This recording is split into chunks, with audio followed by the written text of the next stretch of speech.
அர்ஜுனனுக்காகவும் தன் சுயநலத்திற்காகவும் துரோணரால் வலது கையின் பெருவிரல் குருதட்சணை என்ற பெயரில் பறிக்கப்பட்ட ஏகலைவன் பிறப்பால் வேடுவன் இனத்தைச் சேர்ந்தவன் இல்லை. ஏகலைவன் அரச குடும்பத்தில் பிறந்தவன். அவன் தந்தை தேவஸ்ரவன்.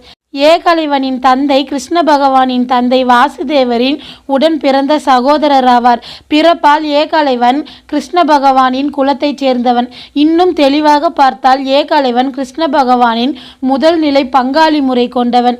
ஏகலைவன் பிறந்த நேரத்தில் ஓநாய்கள் இரவு முழுவதும் இடைவிடாமல் அழுது கொண்டிருந்தது. மழை நீர் நீரின் தன்மையில் இல்லாமல் இரத்த சிவப்பு நிறமாக மாறி இரத்தம் போல் மழை பொழிந்தது. கிட்டத்தட்ட துரியோதனன் பிறந்த போது உருவான சகுனங்கள் ஏகலைவன் பிறந்த போதும் உருவானது. நாட்டுடைய சுற்றுச்சூழல் தன்மை அனைத்தும் திடீரென மாறுதல் அடைவதை பார்த்து தேவஸ்ரவனின் அரச குரு ஆருடம் பார்த்து இந்த குழந்தையின் பிறப்பால் உருவான அனைத்தும் கெட்ட சகுனமாக